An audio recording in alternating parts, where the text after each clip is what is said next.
Gente Feliz com Fé é o título do livro de Ângela Roque, onde revela percursos de vida que têm em comum a marca crente. Passaram na rádio e agora podem ser lidas nas páginas deste livro, que agora apresentamos com a autora Ângela Roque. Muito boa tarde. Muito boa tarde. Obrigado por estares neste programa. Pedi-te a apresentação do livro a partir de uma expressão que está logo no início do Padre João Aguiar, no texto que escreve, onde ele diz que este livro já foi voz. É de facto uma expressão muito sintética que diz tudo sobre a natureza do livro. É verdade, diz tudo sobre a natureza do livro. Estas foram conversas na rádio, conversas que eu tive nos últimos 3 anos e pouco, que fui tendo nos programas pelos quais fui responsável editorial, porque também são conversas que não dá para ter em todos os espaços. Não se fazem entrevistas destas, há algumas delas mais intimistas, num noticiário normal, portanto tem que ser feito num espaço em que haja tempo para conversar. Eu optei pela expressão conversas porque, de facto, há muitas entrevistas, são a maioria, mas também há conversas a 2 e a 3, que eu achei que teria interesse em transcrever e publicar no livro. Estão em causa, sobretudo, projetos de solidariedade que emergem dessas conversas? Sim, esse é sempre um dos critérios editoriais que eu tenho, ir à procura de testemunhos de gente ligada à Igreja, de gente com fé, podem ser padres religiosos ou leigos, que pelo que fazem, como agem, como atuam, como olham o mundo, podem ser exemplo para os outros. E achei sempre, e isso tem a ver também com essa expressão que já foram voz, ser voz na rádio às vezes é muito efêmero, porque passa na rádio uma vez, quem ouviu, ouviu, embora hoje em dia já se tenha um site onde podemos também transcrever as coisas e publicar e chegar a outro público, ou a mais público. Sim. A rádio é efêmera e, portanto, às vezes as coisas passam e nós que as fazemos temos pena que só tenham passado uma vez, que não tenham sido repetidas, que não tenham sido ouvidas noutro horário, por exemplo. E, portanto, a ideia do livro partiu daí, partiu do meu sentimento, às vezes, de pena de que as coisas ficassem ali e mais gente não pudesse ouvir. E o livro pode chegar a mais público, pode chegar a mais gente. Dá nova vida a essas histórias. Sim. Aliás, é uma expressão creio que do padre José Tolentino Mendonça, que quando diz que as crónicas, enfim, as histórias como estas que aqui apresentas, quando se passam para o livro, é uma nova vida que damos a todos esses textos. Sim, a entrevista do padre Tolentino Mendonça, aliás, como muitas outras conversas deste livro, foram feitas a propósito de livros. Portanto, há lançamentos de livros e eu falo com os autores. Foi o caso do padre Tolentino Mendonça, que nesta entrevista diz que a Igreja precisa hoje em dia, mais do que teólogos, de mestres de vida. E essa expressão também acho que encaixa bem aqui. Estas histórias, estas conversas na rádio com todas estas pessoas, são testemunhos de vida para os outros. Para os crentes e não crentes. São exemplos, de facto, que aqui encontramos, têm em comum essa marca crente, mas depois traduzem-se, de facto, em gestos, em projetos que são transformadores da sociedade. Na rádio, no caso, na Rádio Renascença, o espaço que existe para estas emissões, para passar estas histórias, agora é à segunda-feira, não é? Num programa que Sim, tens à eu fazia o programa ao domingo à noite, que era o princípio e fim. Muitas destas entrevistas e conversas passaram nesse programa. Atualmente temos um espaço no meio da informação diária que tem a intenção de replicar um bocadinho o que se fazia no programa, embora seja um espaço diferente. Falar às 11h30 da noite num domingo não é propriamente a mesma coisa do que falar às pessoas destas coisas entre o noticiário do meio-dia e a bola branca que começa 1:45. Portanto, às vezes é um desafio, como é que nós vamos encaixar ali.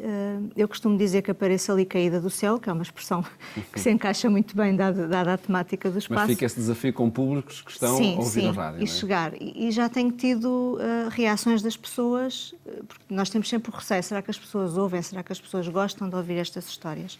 E, por exemplo, uma das últimas entrevistas, que foi a do Pedro Batista Bastos, que é uma história de conversão, que foi passada agora recentemente, em maio, foi uma entrevista em que eu tive bastante eco disso. Portanto, as pessoas ouviram e gostaram de ouvir, mesmo sendo naquele horário que é difícil.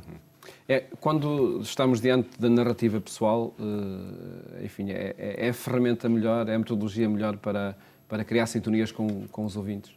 Sim, eu acho que todos os ouvintes gostam de ouvir boas histórias, histórias de vida, testemunhos de vida, e há tanta história para contar, de facto. E no contexto em que nós vivemos, em que a realidade já é tão dura e tão difícil como nós temos visto, nomeadamente neste último mês, quer a nível internacional, quer a nível nacional, tem havido histórias, tragédias muito difíceis de contar e que é muito difícil aos jornalistas fugirem disso, porque têm a obrigação de noticiar o que se passa, mas nós podemos ir pontuando o dia-a-dia com estas histórias de esperança. As boas notícias de que falas na introdução. Exatamente, as boas notícias a que nos desafia o Papa também. Na mensagem para este ano, para o Dia das Comunicações Sociais, para termos outros óculos para olhar a realidade e conseguirmos noticiar a esperança.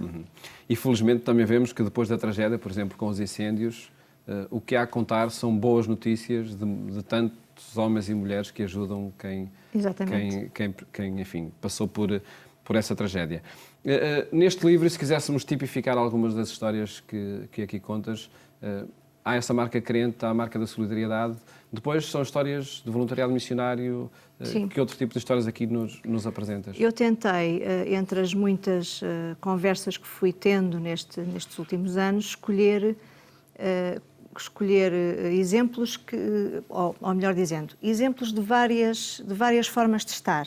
Portanto, há aqui testemunhos de conversão, a do Pedro Batista Bastos que eu já referi, mas também, por exemplo, a do Padre Quintino, que também só se batizou aos 29 anos e foi padre aos 40, e veio de um país, Guiné-Bissau, onde não era sequer cristão, portanto, a base de educação dele eram aquelas religiões tribais, digamos assim, e houve aqui um processo de conversão também muito curioso, e essa é uma conversa a três, porque foi com ele e com a catequista que o conduziu neste caminho e que acabou por ser também, é uma espécie de mãe espiritual, como nós falamos nessa conversa.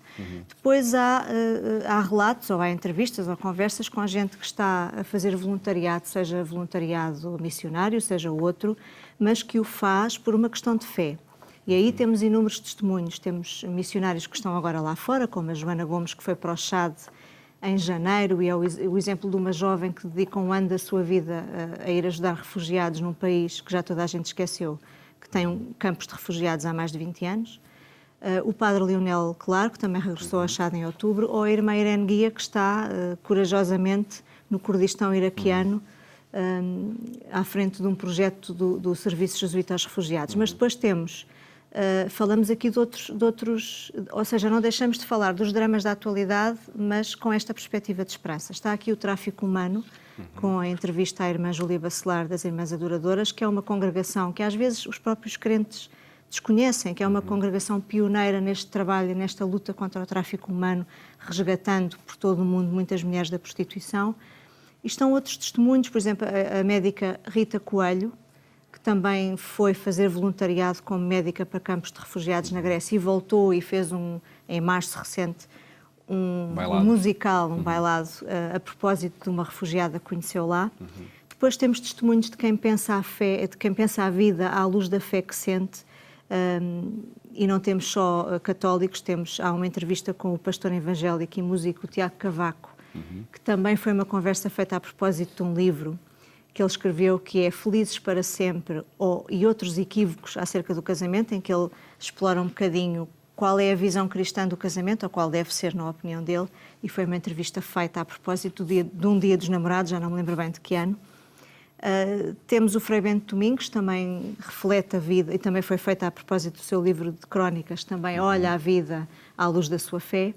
Mas depois muitos outros testemunhos, como o chefe Kiko Martins, por exemplo, que é uma figura pública, e é importante termos também figuras públicas que assumam assim desta forma a sua fé e que diz que a fé é a gasolina da sua vida, que Deus é o seu melhor amigo, e que deu este testemunho de que o voluntariado teve sempre muita importância na sua vida, tanto que ele e a mulher, o primeiro ano de casados, passaram-no a fazer missão em Moçambique. E aprenderam tantos sabores também que por lá encontraram aí e em outras partes do mundo. Para uma resposta muito breve, este é um livro para ler em que circunstâncias? Eu acho que para todas, desde que haja abertura para isso, abertura de espírito. Pode ser uma leitura, enfim, para passar o tempo, pode ser também uma leitura, por exemplo, numa reunião, mesmo até numa reunião paroquial, numa reunião de um grupo. Porque não? Penso que pode ser interessante com os testemunhos que estão aqui. São 35 entrevistas a 45, penso eu, 42. Agora já me perdi nas contas. É o que Mas faz, são dá, muitas, dá não é? para ler uma entrevista por dia, são 35 dias. Fica esse desafio para os dias que aí vêm e parabéns, Ângela Roque, por esta Muito obrigada. publicação. Mais logo, o programa Eclésia faz-lhe companhia também na rádio, na Antena 1, quando forem 22h45. Votos de boa tarde, até amanhã, se Deus quiser.